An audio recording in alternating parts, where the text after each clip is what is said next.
Hey, welcome to the High Carbon Lifestyle Podcast. I'm your host, Jason Isaac, aka the Carbon King, CEO of American Energy Institute, and I'm joined today with our chief economist, Trisha Curtis, host of the PetroNerds podcast, CEO of PetroNerds, just a brilliant mind on the energy space that many of you have heard from in the past. And so I just wanted to take today to catch up with Trisha. But first of all, today is July 17th. It is 2:17 Central Standard Time, 1:17 Mountain Time. I don't know if you're going to have to say Mountain Daylight Time or Standard Time anymore. It's just going to be Mountain Time and Central Time. And I wish we could go to Zulu time where it's the same time all over the world, but that's for another time. But welcome, Trisha. Glad to have you on. Catch us up on what's Absolutely. going on with the markets. Nothing. It's not like it's busy or anything. No, thanks for having me. It's great. Great to see you. And guys, if you haven't listened to the latest PetroNerds podcast, it's with Jason. So we did a nice round the world tour. So he was my co-host, and the last PetroNerds podcast is awesome. So tune in. Super happy to be here. So we have a lot going on where like you said, it's Friday. It's, people are we got people on vacation mode a little bit. And so I think there's a little bit of that going on. Trump gave a speech last night. I was out, so I did not get to hear the entirety of the speech. But what's the news and the focus of a stock market today is definitely oil prices. We're seeing West Texas Intermediate, or WTI, is at 82.40 right now. We're looking at Brent at $88. So we're definitely ticking up and moving up. And that's really on the back of CNBC, Bloomberg. You pick your poison. There's an article out on CNBC. I mean, everybody's been talking about the strikes. We're seeing increasing strikes on Bahrain, on Kuwait, on Saudi. If you're following the Institute for Study of War, there's a lot of talk about what you're not hearing on the market readily is that the Saudis have been striking with the U.S. against the Houthis in Yemen. But we are looking at Kuwait desalination plants and power plants being attacked. I think Saudi airport potentially they were attacking basically everyone in the Middle East that is in cahoots with the U.S. or even appears to be in cahoots with the U.S., which is most of the Middle East outside of Iran that works with the U.S. is getting attacked on some level. So they're targeting a lot of U.S. Bases, military bases, air bases. Bahrain has been a target for that. A lot of stuff you're hearing a lot of countries saying we're intercepting almost all of these. So there's a lot of that. There's a lot of tit for tat for strikes. And I wouldn't even say tit for tat. The media is also not giving the Trump administration enough airplay on we are striking them very, very hard. It's usually it's their evening. So it's our daytime campaigns. They usually end at like 9 p.m. our time. And so we're doing these massive strikes on Iran. That's not getting enough coverage. I'm hearing if you're following it or trying to follow it closely, you have cities apparently that are just, decimated. And so the implications for Iran are very, very serious. But in terms of the market, I think the word during war, it's not a good word to use because I don't want it misconstrued, but impressive. It's impressive that oil prices are not a lot higher. And so there's a lot going on under the hood, which we can get into. But I mean, we're seeing a lot of pressure on nat gas.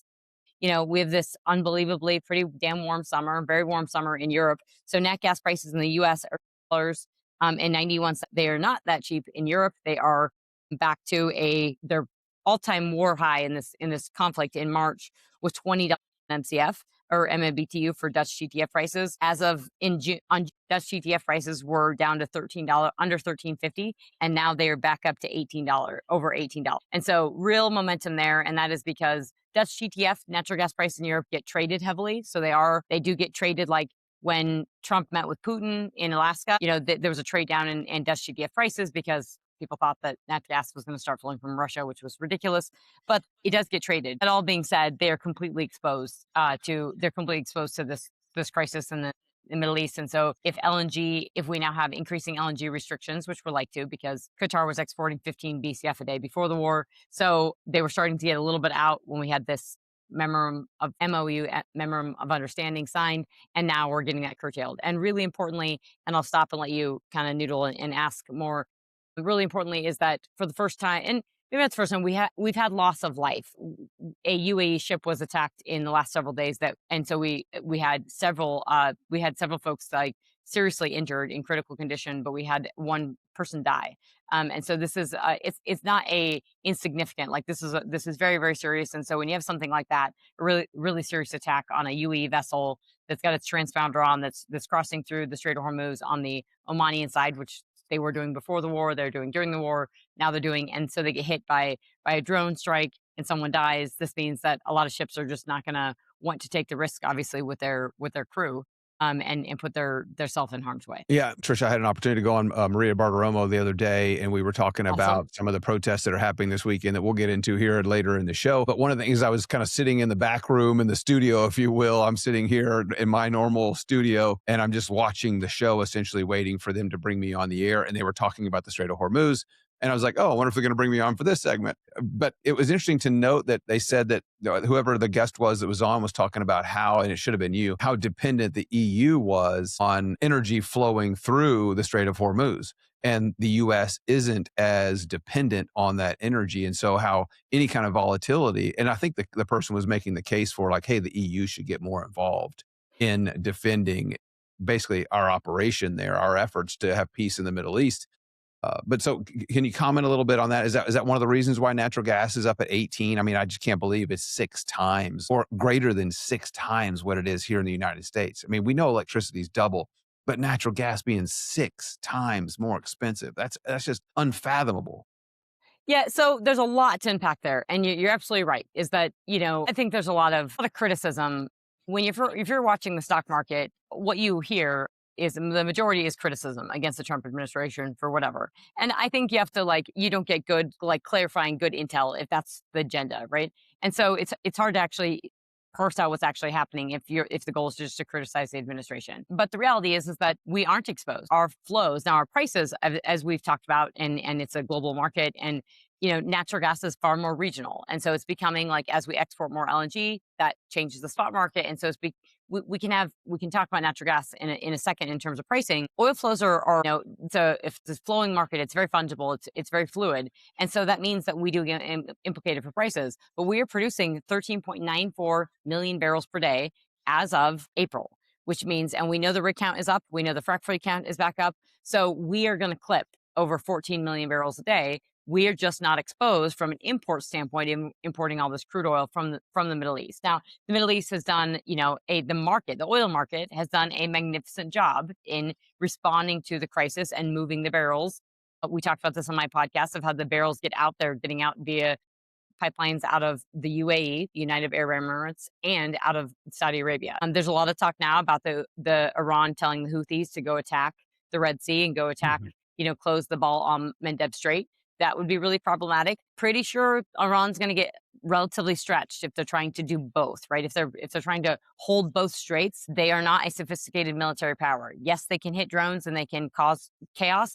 That doesn't mean they can claim ownership. And we did a pretty good job early in the Trump administration, something that Biden wasn't really willing to do. Said, "Oh, we can't send our ships out." Well, we did. It's a cost. It's a military cost to put our ships out there and start plinking off these drones, but we did.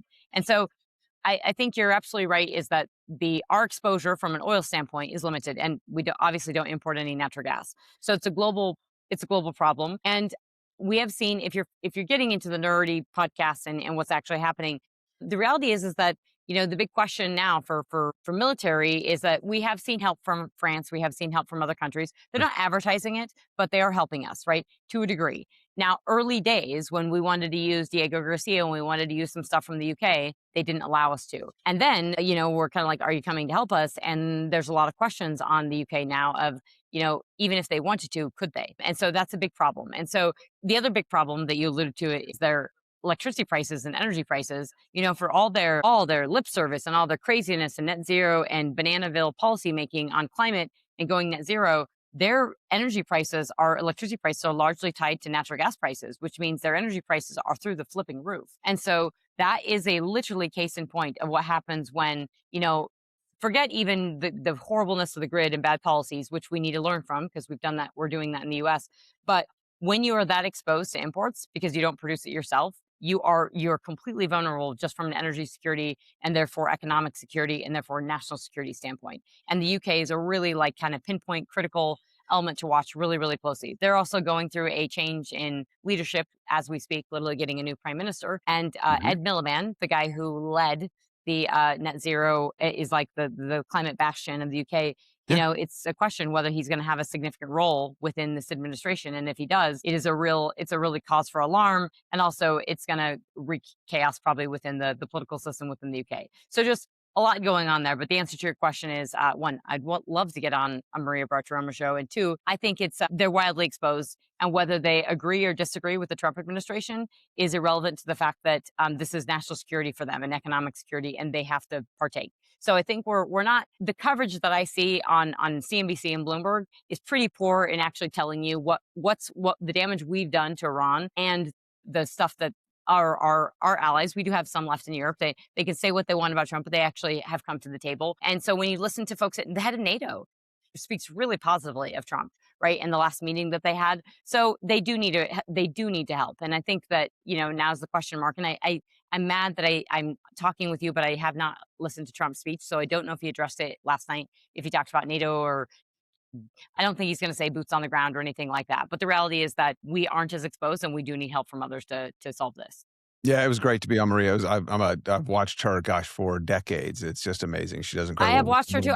I grew up watching Maria Bartiromo on CNBC and watching. Yeah, me too. That's what I was telling my kids. I was like, I don't understand what a big deal this is, because I was a little probably agitated the day before doing my prep and make sure it went well, and then had to get up at 4:00 in the morning Central Time for a very early hit. I think I finally went on the air at 5:30 Central Time. So, but Maria's probably like laughing, like, ha ha, that's funny. She probably gets up at 2:00 every morning. Yeah, she does. Yeah, I'm sure she's she does. awesome. There's no wonder the president really respects her so much. To talk a little bit, kind of switch gears about energy, because I know that California used to produce their own. Now they import a lot of it from Iraq and Brazil. They used to have 40 refineries. Now they're down to, I think, 7. And it looks like by the end of the year, they may be at 5. It's a hard place to do business. The governor has just come out and said, well, first of all, they increased fuel taxes. I think the fuel taxes went up on July 1st. I think it's now over $1.40 a gallon are fuel taxes in California. And that doesn't include their low carbon fuel standards, which is about 25 cents per gallon that it adds on. And then the renewable fuel standards, which adds 37 cents per gallon. This is something at the American Energy Institute, we're going to create a tracker. We're going to track this because with this climate gimmick and these trading of RINs, it's a volatile market. It changes frequently, but it affects the cost of gasoline at a pump. People need to know about it. The consumers need to know about it. They think they're paying, like in Texas, our fuel tax is 20 cents per gallon. The federal portion is 18.4%. 18.4 cents. People know that, but they don't understand that you're also paying a climate tax. That's what the renewable fuel standards is. That's what the low carbon fuel standards is, which is only in a few different states. We petitioned the EPA, by the way. That's on our website, AmericanEnergyInstitute.com. The EPA has the authority because only California is the only state that has the authority to implement a low carbon fuel standards. That's in statute. That's in the Clean Air Act. It's bad policy. It doesn't do anything but raise the cost of energy, but other states have implemented it. New Mexico, Oregon, Washington, 11 other states are considering it, and Administrator Zeldin has the authority and the ability to immediately end it in states outside of California. He should do that. That's why we petitioned the EPA requesting that he do that. Hopefully we'll see some action here in the next couple of months, because you could immediately drop the cost of a gallon of gasoline in some of these blue states, which is happening because of the waiver of the Jones Act. There are actually imports of American fuel in California, Hawaii, Alaska. Those West Coast blue states is actually increasing. They're getting gasoline from us rather than importing it from foreign countries like they do oil. So I just wanted to hit a little bit on California's energy policies. What's the lesson there for other states to learn from what California is doing?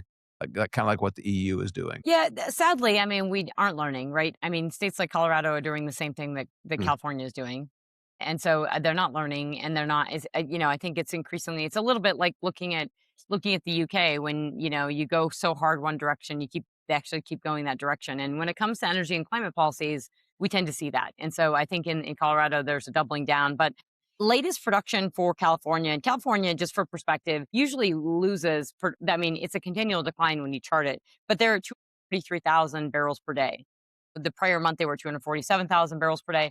This was in decades past, California was a leading producer of oil and gas, and they're not, right? They just continue to decline, literally sometimes a few thousand barrels a day every month that they lose. And we talked about in my podcast, this kind of whole of government approach that California has imposed on the upstream, the midstream, and the downstream. And really, I think the goal is, obviously, if you're increasing gasoline prices that much, your goal is to try to get people not to drive, right? To try to make it so unaffordable. The problem is that that is horrible. That is just inhumane and bad policy, and absolutely horrible that you're the fact that you're just demonizing an industry, but that you are taking it out on your own people. And so it makes the cost of living, untenable. And it makes, it's and then people look at oil and gas. I'm not quite sure, if there's not everyone has to agree with this in California, right? There are going to be people quite upset with the cost of gasoline prices and taxes and everything, and you have a lot of wealthy people in California, but increasingly you have a lot of wealth and businesses leaving California. And so I can't, like, it would be great to repeal this. I would love to see some options of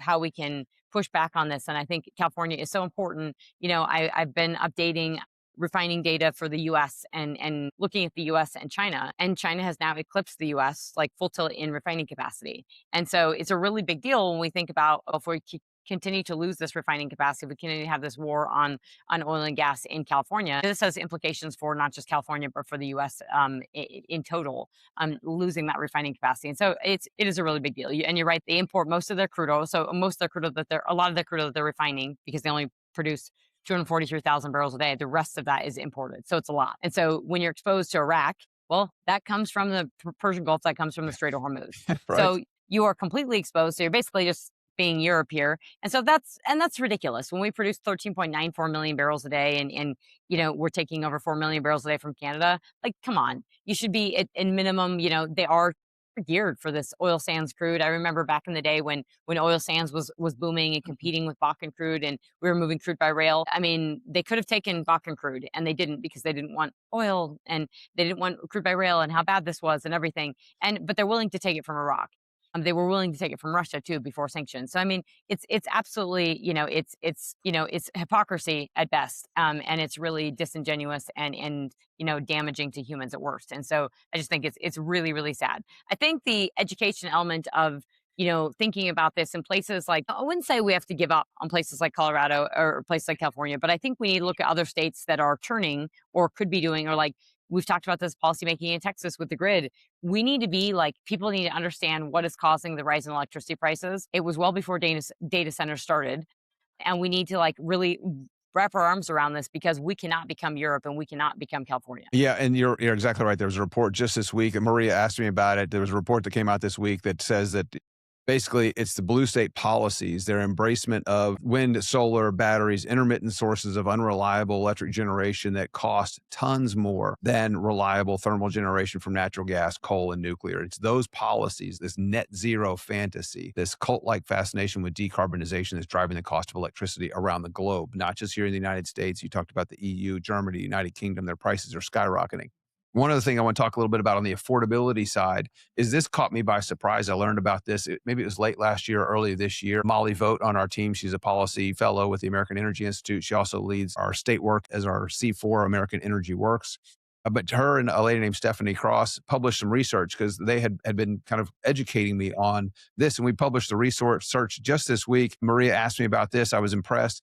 The climate score scam, how Wall Street is quietly undermining American home values. And I didn't realize this, but if you go to Realtor or Zillow, these leading real estate companies, which you won't be surprised is the big three, BlackRock, Vanguard, and State Street, own significant portions of these real estate companies, especially the ones that have a big presence online. And these are the same big three financial institutions that for over a decade pushed decarbonization, ESG, net zero, DEI, pushed political agendas that I really believe were an abandonment of their fiduciary duties. And they're forcing other companies they invest in to adopt them as well. But we publish this report because you go to realtor.com, you go to Zillow, you look at some of the values of homes, and you look at maybe some insurance or some flood ratings, and FEMA will come in. Someone it's a federal regulated entity. We have elected officials. There's checks and balance when it comes to FEMA. They'll rate properties, and a specific example in the paper has a property that's listed at the lowest level. Well, this property just happens to be a nice home, and they added some water feature, like a small little stream, kind of a fake creek in the front of their house. Well, First Street is the company that does these climate risk assessments based on failed models, failed scientific mathematic models. And they give them a 9 out of 10 rating. Well, this house has been on the market now for over 2 years. This is someone's estate. This is their family. I think of this as a family ranch or a family farm, and you're trying to sell it to maximize value for your family. and they can't sell it. It's been on the market for years and they've had to decrease the price. And so it really leaves a question like, is this affecting insurance rates? Because you've got the climate alarmists saying that this is in a high risk when FEMA, the federal government, is saying, no, they're in no risk whatsoever. So we pointed that out. That's driving up or affordability issues. We need to find out, is it increasing insurance premiums? I would say that it is.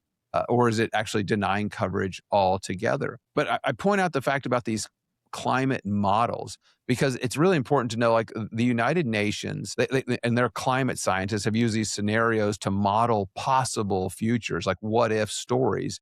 And then they feed that information, those models, into supercomputers. And in 2011, the UN's Intergovernmental Panel on Climate Change adopted 4 scenarios. Their worst case scenario is called RCP 8.5. They changed the name to P5-8.5. It just tracks emissions. Like if we get emissions to this level, this is how much warming we're going to see. If you're one of those people that believes emissions relate to warming, I don't. The climate's changing. It's getting warmer. Man has only areas like in urban areas is impacting that because of heat, our urban heat island effect. But they said if we're burning 5 times the amount of coal that we're using today, person on the face of the earth is utilizing 5 times the amount of coal, more coal than what's known to be available. And I'm all for the high carbon lifestyle. I've got a hat behind me that says Mine American Coal. Again, they said we'd see 4 to 5, and then they called it business as usual. Well, they've been pushing this agenda. This is what every single alarmist headline and education curriculum has been based on, this model. Well, in April, they withdrew the model. They said it's implausible. We're no longer going to use this model. It's not going to happen. Well, sure, it's not going to happen. We're not going to be using 5 times the amount of coal, more coal than was known to exist because of things like natural gas. Now, some countries are using more coal. They need to be. That's great. It's going to lift people out of poverty. But they withdrew this model and it continues to be used. So I remember the climate alarmists for decades have been saying Exxon knew, and that's kind of their hashtag. Exxon knew that what their products that they're producing aren't beneficial to mankind. They're causing harm to human health. It couldn't be further from the truth. It's lifting millions of people out of poverty. But they have this Exxon knew campaign. I said, well, really, when it comes to this model, they knew it was false. They knew it was implausible, but they continue to use it anyway. So we launched They Knew. It's they-knew.com. You could also go to algore.com if it's easier to remember. You can go to blackrocknew.com. It might be a little easier to remember than they-knew.com. But you got to check it out. We have this continued misuse tracker on there. And since they've withdrawn this scenario, this model, we've had over 70, nearly 80 entries on our website of institutions of higher education and media that continue to use this model scenario for their basis of climate catastrophism. So I love that we've done that. And so That's fantastic.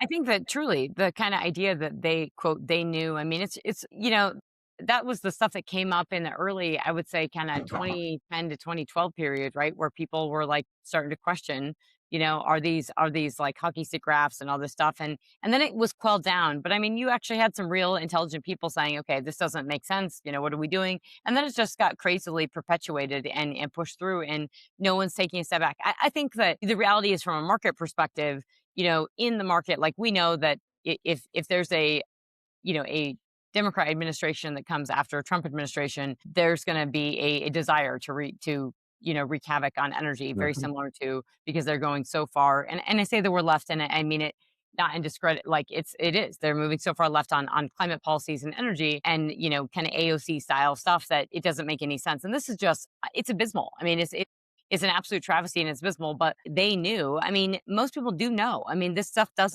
there's no level set. Like you can kill yourself to add all the wind and solar into the grid. You are not lowering carbon emissions in the US. You're not lowering them in China. And then these same people know that also the 2060 net zero stuff that China's saying is not real either. And they don't care about the environment. They don't care about the climate. It is about, their own agenda. And if that happens to work with their agenda and they can sell it, they will. And so I just think the honesty with regards to climate policies and reality and it is really important. But the travesty that what it's doing economically to people is just so important. And, I hear a lot that, we're half the price of electricity prices is Europe, but on average, we're 20 cents kilowatt hour. And people often tell me, oh, we're in line with inflation. No, we are not. We were at 13 cents kilowatt hour pre-COVID, right? 2019, 18 cents kilowatt hour, and now we're at 20. That is a more than 25% increase. That is ridiculous. And that is not, as of late, you can definitely probably, there's a little bit on the fringes where, maybe data centers, but that growth from 2020 to up, that was not data centers. That was really, really bad policymaking and shoving crappy energy into the grid at the expense of a lot of other stuff. And lately, I've been pulling up the capacity versus generation of the US and China. I mean, oh my gosh, people need to really spend time looking at what we have for capacity and what we have for generation. When you see how much capacity we have in wind and solar and how much actual generation, you will start thinking, holy crap, we've invested. That costs money. That costs ratepayers money, and they're not getting that return on investment. It's just deplorable. No, and China's building like 6 coal plants a month now. They're massively increasing their electric generation capacity. And we are unfortunately misallocating resources. We talk about, I make this comparison that it costs about $1 billion to add a gigawatt to the grid. It could be $1 billion for batteries, solar, wind, natural gas, coal. It's about $1 billion to put a gigawatt on the grid. But the thing is, the battery doesn't put any electricity on the grid. It actually takes electricity off the grid and stores it. And at most, you're going to get it for 2 hours. Wind and solar, half the day. I mean, Yep. it's Not even. incredible. Yeah, if you're lucky. If that. And then you're just so it's like, and I think that where the education needs to come from is that and we've talked about this a lot, but I'm serious to folks, it needs to be beaten like a dead horse, is that you have got to like look at this and say, okay, for every gigawatt, every gigawatt of battery, wind and solar, I have to have another gigawatt of the base load. I have to have another full stuff. So I have to spend all these extra. And so that's why and Jason and I we'll put this out more and get this out on American Energy Institute of this data, of this capacity. Because when you see this capacity and you say, that is cost that has been pushed to the ratepayers, and it's ridiculous. And we need to be talking about, like, we built all this crappy wind and solar. And really important to ask yourself, okay, we aren't China, right? Like, so, I think there's this concept now where we need to fix what we have because we put a bunch of solar into the grid and now we need to address it. No, we don't. Stop throwing good money after bad. End it. End the crappy allocation of resources. There's talk about this reconciliation 3.0 that the wind and solar subsidies are going to get put back in. I mean, that's incredible. I mean, I hope if that's the case, the president vetoes it, but that's quite alarming to think that there could be an effort to put wind and solar subsidies back in. Well, and that just means that you've got so many interest groups and so many people lobbying for this that it's unbelievable. They want corporate welfare. I mean, like, the Justice Department has a fraud division, like trying to stop all the fraud. Well, we need to stop the green new fraud. So I hope those rumors are exaggerated. But you talked about data centers. Let's pivot to what I'm framing as critical digital infrastructure. We're using probably hundreds of data centers right now to have this conversation. We have data flowing through network operations centers, through data centers, through the Wi-Fi network that I'm connected to, through Riverside, the platform that we use. They're hosting it. They're probably using multiple data centers. People just don't understand it. Well, I'll give my wife a little credit because she thought it'd be good to share something on Facebook, and a highly controversial topic. And the opposition comments have been overwhelming. But she shared a colleague's article, State Senator Charles Perry out of Lubbock, who was sharing an article about some data centers, this critical digital infrastructure that's being built in the district that he serves. And it was kind of just like, hey, let's share some information about these. And of course, as with any industry, there's concerns. Like, they need to be held to the law. Like, don't be trespassing on people's private property. Don't be degrading the value of your neighbors. Don't be stealing water out from underneath people's land. Don't be causing light pollution, or vibration is the one that I'm hearing about. And I think that's probably from diesel generators that are running because the grid infrastructure isn't there and they're needing them temporarily. And so there are some concerns, but he put out this article that was talking about a facility in Childress, Texas, up in the Panhandle, and how they're coming in and they're building a desalination plant for their water, but they're also going to provide water to 3 counties. I mean, this is a massive investment to do this. And water infrastructure is something that our state, I was listening to another state senator today talking about how we're putting $1 billion.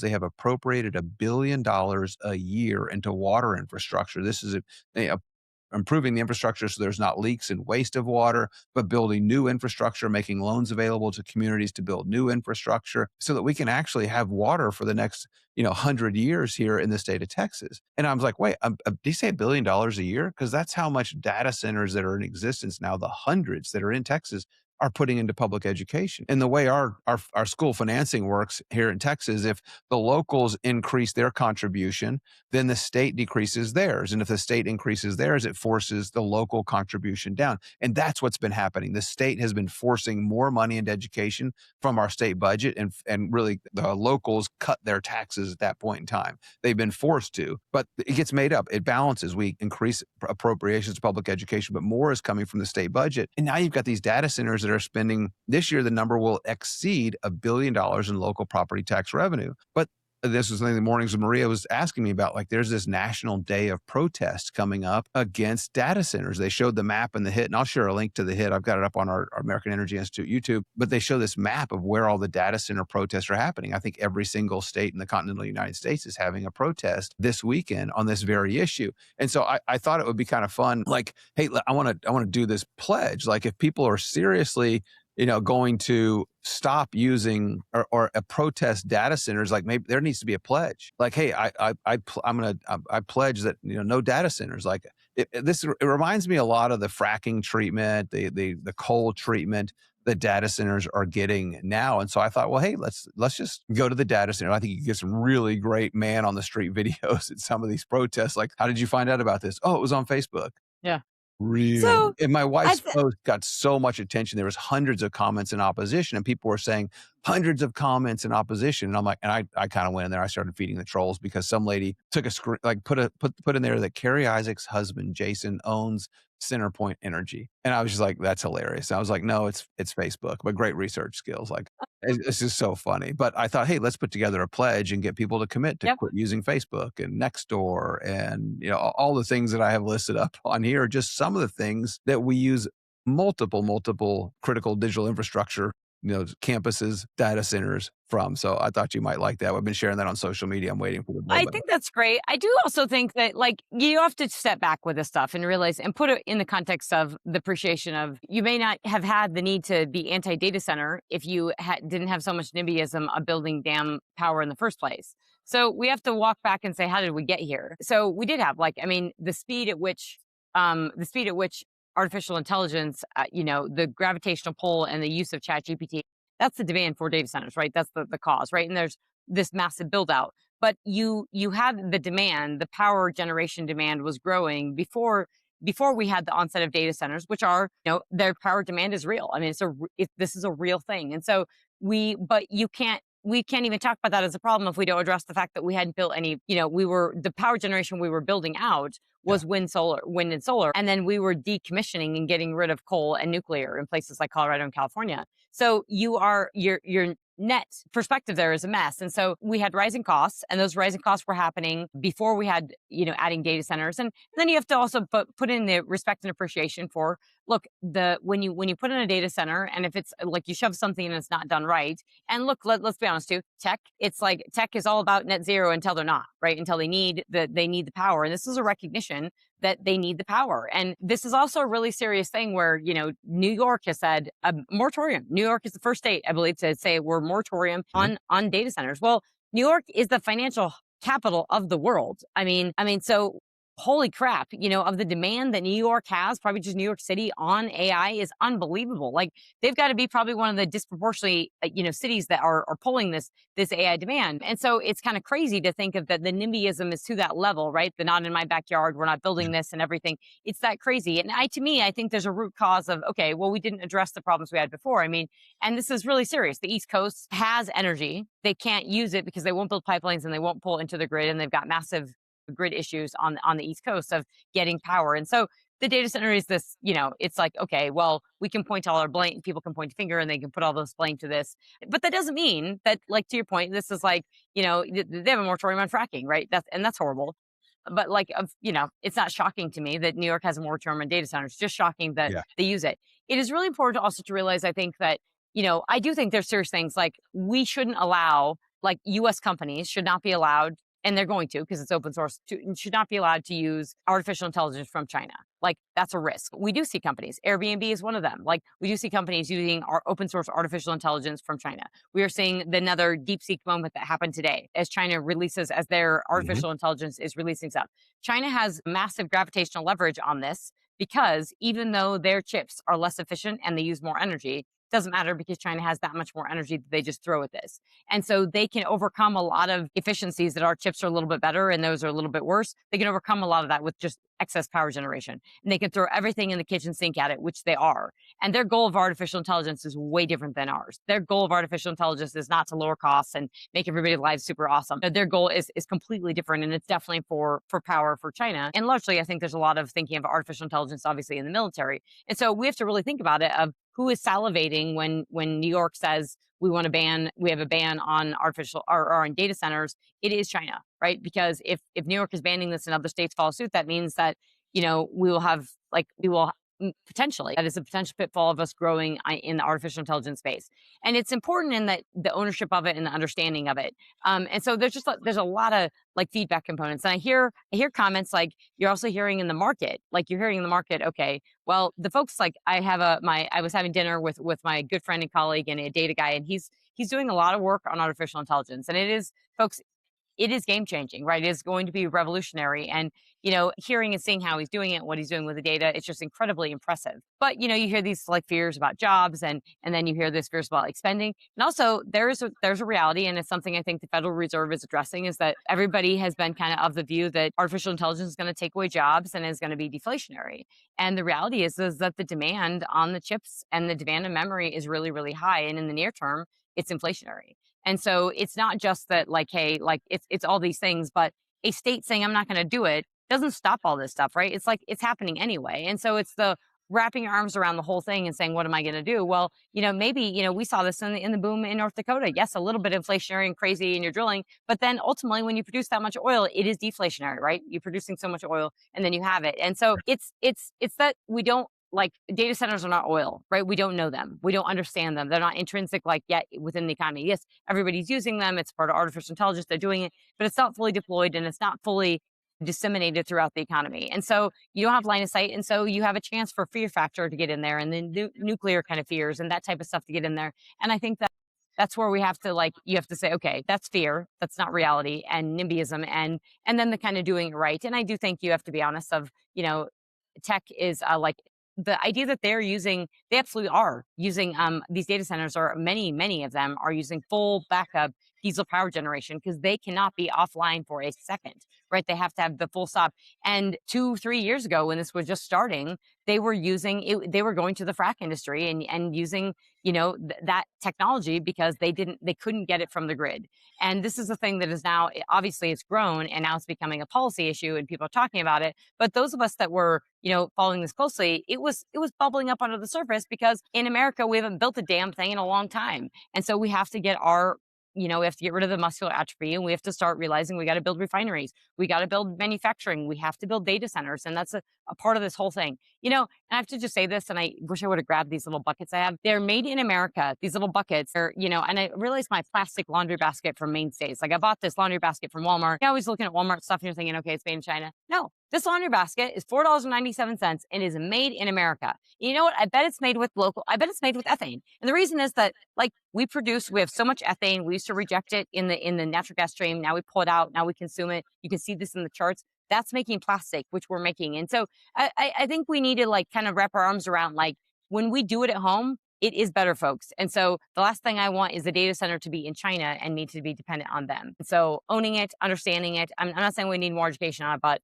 I want it made in America. Yeah, absolutely. And I was praising my wife for actually just sharing an article. And then, like I said, the feedback is unbelievable, overwhelming. And I got in there and fed some trolls, and it was hundreds of people leaving hundreds of comments using hundreds of data centers. Make it make sense. Where's the hypocrisy here? And people just saying, we don't want them. And they're using all these scenarios. And the reason that we got into it is it's the same groups that are threatening American energy production, that hate American infrastructure, that hate American critical digital infrastructure as well. We published a research paper at AmericanEnergyInstitute.com. I'll show a quick image here of the foreign funding that's flowing in. This is European funding. We talked a little bit about this with Mornings with Maria. But it's this is close to $40 million. I think State Armor has some additional reports that are coming out if they haven't already. But there is clearly some foreign organizations and entities, and there may be some close Chinese Communist Party connections with some of the people behind these organizations. We're still checking some receipts on that. But look, you got Indivisible getting $7 million.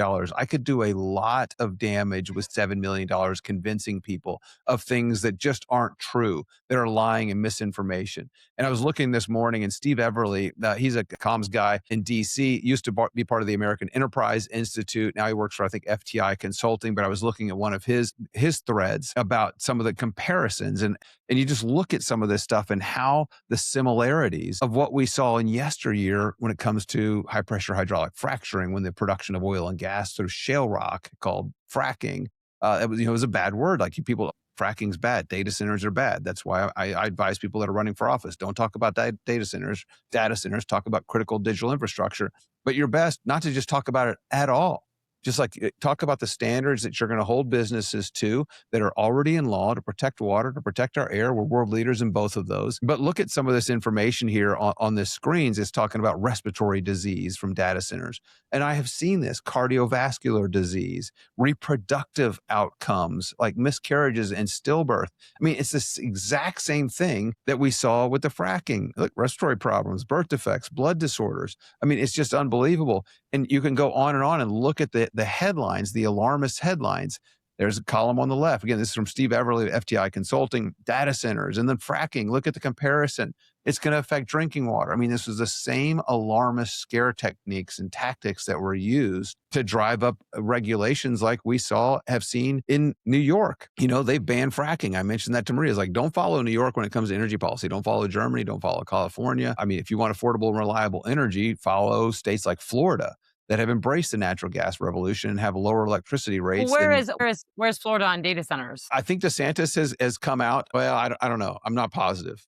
Because I mean, the one thing, and when you're fracking for a couple of weeks and then you're done, and then everything's underground and it's buttoned up. So, when you're having something permanently next to you, and the fear fact, like the market implications, and I think it's serious, is that it hasn't been fall through. We don't have, with this build up, and we have this craziness, and I don't love NIMBYia and Jensen Huang, who is not clear that he's a patriot of America, right? He's making all these chips, and he criticizes people for being China hawks, and he wants to sell the chips to China as well. And so, the heart of the tech industry is not always, we have to call a spade a spade. And so, but that's one thing. And so you can, both things can be true, that, data centers it's going to happen, probably whether you like it or not, and they're going to be built and they're going to be used. And they don't need to be. You don't have to have data centers.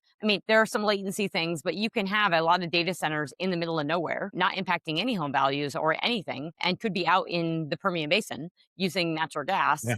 And really not impacting, that's the stuff that we need to be thinking about.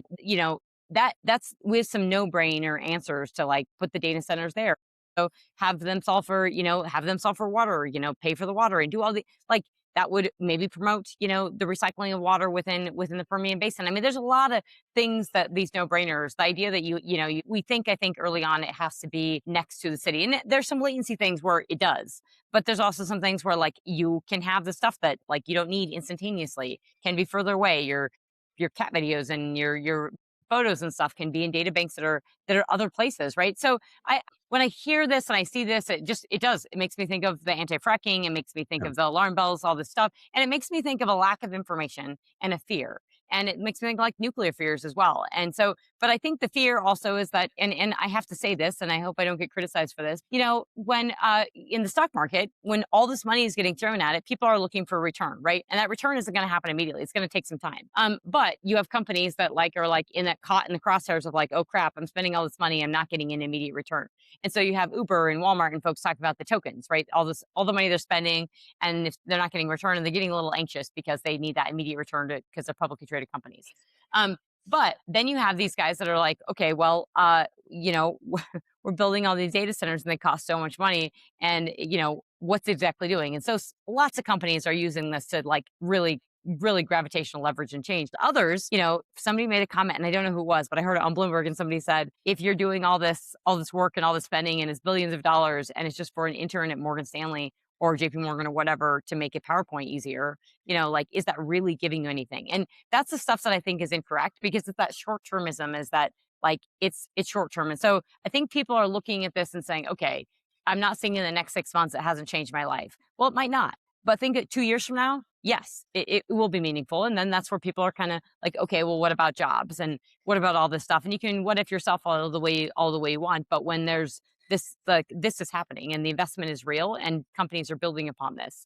And And it is driving the need for some of these skilled workers. There's reports that we need 500,000 electricians. There's plumbers, HVAC jobs. These are really good paying jobs. I don't know any broke electricians. I've had to hire the plumber and the HVAC guy to come out to the house, and it's not cheap because they are in high demand. It was yep, interesting because my wife's post on Facebook, so many negative comments. I don't blame people for not going in there, but she did get an email from someone from it's not even a constituent of hers, talking about his son fits the sprinkler heads and is working at data center jobs. And so it's just like the oil and gas industry. When you finish at one spot, you go to another spot. And that's what's happening with this construction, like home construction. People are making all these claims like, oh, they're temporary jobs. They're not going to be around for long. But that's like, people have said that about construction jobs. Oh, you build a house and the person's just out of a job. They've got to go learn some new skills. No, they'll go build another house. They go no, work. exactly. They build on. Sorry. Your dog barked and I had to cough at the same time. So some of those claims were just unfounded, and it's misinformation. And guess who's driving that misinformation? These leftist groups that hate energy. But they are really exposing some vulnerabilities. And I'm grateful that they're exposing these vulnerabilities in our grid. You look at Texas thermal generation, natural gas, coal, nuclear. Over half of our grid, over half of the installed capacity in our grid is over 30 years old. So this is going to drive new infrastructure into our grid. And all the big companies have signed the ratepayer protection pledge. And believe me, I'm no fan of big tech. I mean, they've deplatformed people that I know, that I've close Yep. personal working relationships that have been deplatformed, affecting their ability to provide for their families. They've censored people. They censored our president. And so I'm no fan of big tech and some of the things they've done. You said earlier they're the ones that embrace net zero, and they've pushed this political agenda, which has led to higher cost of electricity. I think in the ratepayer protection pledge, and I need to break this down and look at it, because it's pretty clear they're not going to do things that increase the cost for ratepayers. So that's good. They're going to invest in new infrastructure like the desalination plant I mentioned in Childress. That's going to provide people water. It's brackish water. Guess what? There's plenty of in the Permian Basin, brackish water. Yep. So go in and treat it and desalinate it and make it available Yep. for people. So there's some good infrastructure. But one thing I'm concerned about is these tech companies are building these data centers. They're putting their own private grid on site, but they're still buying renewable energy credits. They're still doing power purchase agreements for renewable energy. To me, that is an abdication of their fiduciary duty, because why are you buying power through a power purchase agreement when you're putting your own generation on site? So you're paying for electricity twice. That's Because not it's just fiduciary virtue. duty. It's just But- virtue signal. So, yeah, exactly. Yeah, so they can virtue signal their net zero. It's carbon free. No, but that's forcing you and I to pay for their virtue signal. Absolutely. And Absolutely. that's where the concern for ratepayers comes up. And that's where the burden, and that's why I say this honestly, is like both things can be true, right? Like AI can be a bubble and not a bubble that will burst. Like .com bubble was a bubble. We used the internet. Like it was revolutionary. It was transformational. Same thing for AI. And you see this if you're following like the stock market, like I do at night, and looking at what's going on in South Korea.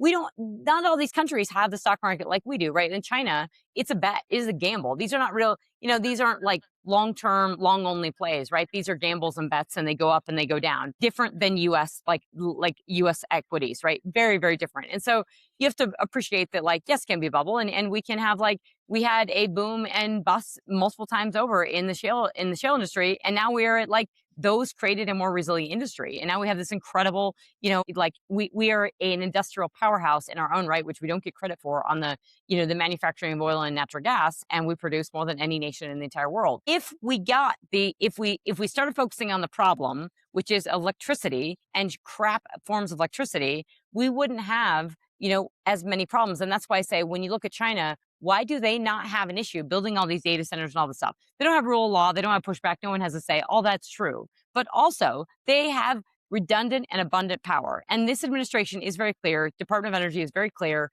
And we want affordable and reliable and abundant energy, right? Amen. And I'm all for that. And Chris Wright's made that abundantly clear when he talks, is that. So that's the thing, though. You have to have affordable, reliable, and abundant. And like China has the redundancy, so they can throw everything at this. We didn't have that to begin with, right? We were barely kind of getting by and barely building enough, and we were building all this crappy wind and solar, and the consumer has been taking a hit for this. And then of course, then you have the data center demand, and now we have a problem. But let's be honest with ourselves about what the hell happened. And it was really, really crappy policies. And we have to be honest with ourselves of what you called out, putting those in the bill or appropriate reconciliation bill. We should be up in arms about that. That is not okay. It is absolutely ridiculous. And it just disgusts me when I saw some of the red states and everything that were like, it's our jobs and everything. I'm like, it's bad policy, and it is ultimately killing your constituents and their electricity bills. So you know what? We need leadership. We need people with better intelligence within Congress, and we need better leaders within businesses and companies to actually speak to their fiduciary responsibilities and say, you know what? This is just really bad policy. I signed on to this bullshit. Sorry, this BS net zero stuff, and I'm not doing it anymore. People always say they can't get back. Yes, they can. So they can walk it back, get on and say, we're not doing it anymore. And guess what? Your share price will probably go up. Yeah. Oh, amen. Yeah. Say you made a mistake. Yep. Yeah, exactly. That's okay. a great place to finish right there. Well done. Appreciate it. Thanks so much for joining me, Trisha. It's great to have you on. Where can people find you? Oh, they can absolutely find me at PetroNerds.com, where our podcast is posted on all podcast listening platforms, Spotify, YouTube, iTunes, everywhere you find a podcast, you can find PetroNerds, and also LinkedIn. I do a lot on LinkedIn, but reach out to me at PetroNerds.com on the contact us page, and you can reach out to Jason. We have a lot more coming down the pipeline. Jason and I want to do a lot. We're hopefully going to DC in September, and we'll be in DC together. And I am going to be back in Austin, doing, whatever Jason has me doing in Austin for a couple days. We'll be back. I'll be back in Austin. Yeah, absolutely looking forward to it. That's great. Thanks, Trisha, so much. You can find me on X at Isaac for Energy. You can find us at AmericanEnergyInstitute.com. Thank you so much for tuning in to the High Carbon Lifestyle. I hope you're living one, and I hope the rest of the world gets to live one too, because that's where there's economic prosperity and environmental leadership. They both go hand in hand.